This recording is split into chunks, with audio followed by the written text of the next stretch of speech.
ეს საქართველოს უფლებადამცველთა გაერთიანება და ვეტერანი მძლეოსნები ლადო ვარძელაშვილისა და მძლეოსნობის ფედერაციის პრეზიდენტის ალექსი ახვლედიანის საქმიანობის გამოძიებას პროკურატურას თხოვენ. უფლებადამცველთა გაერთიანების თავმჯდომარემ ნიკოლოზ მჟავანაძემ და მძლეოსნებმა ამ თემასთან დაკავშირებით საგანგებო პრესკონფერენცია გამართეს. როგორც ისინი ამბობენ, ლადო ვარძელაშვილის მიერ პრეზიდენტად ალექსი ახვლედიანის დანიშვნის შემდეგ მძლეოსნობის ფედერაციაში უკანონო ქმედებები ხორციელდება. საუბარი ეთანხმების არამიზნობრივ ხარჯზე, სპორტული შეჯიბრებებისა და რეკორდების გაყალბებაზე, პოლიტიკური გაკვეთების შესრულებაზე და 2012 წლის 15 დეკემბერს მძლეოსნობის ფედერაციის პრეზიდენტობის არჩევნების გაყალბებაზე ვეტერანი მძლეოსნებმა უკვე მიმართეს სპორტისა და ახალგაზრდობის საქმეთა სამინისტროს და ოლიმპიურ კომიტეტს.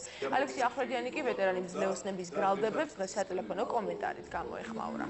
ჩვენი მთავარი მოწოდება საქართველოს მთავარი პროკურატურისადმი გახლავთ ის, რომ შეინიშნება თანხების არამიზნობრივი ხარჯვა, სახელმწიფო ბიუჯეტიდან გამოყოფილი თანხებისა, სპორტული შეჯიბრებების, საქართველოს რეკორდების გაყალბების ფაქტებს აქვს ადგილი და აგრეთვე აქვს ადგილი სხვა დანაშაულებრივ ქმედებებს, რომელიც არის განსაზღვრული მათი აღნიშნული დანაშაულებები განისაზღვრება საქართველოს სისხლის სამართლის კოდექსით მათი დასჯა და ჩვენ მოუწოდებთ საქართველოს მთავარ პროკურატურას გამოიძიოს ეს დანაშაულების ნიშნები. ჩვენი მოთხოვნა არის პირველი ის, რომ პროკურატურა დაინტერესდეს ამ ადამიანის მოღვაწეობით, რომელიც არის მოყვანილი ლადო ვარძელაშვილის და ძალით დასმული.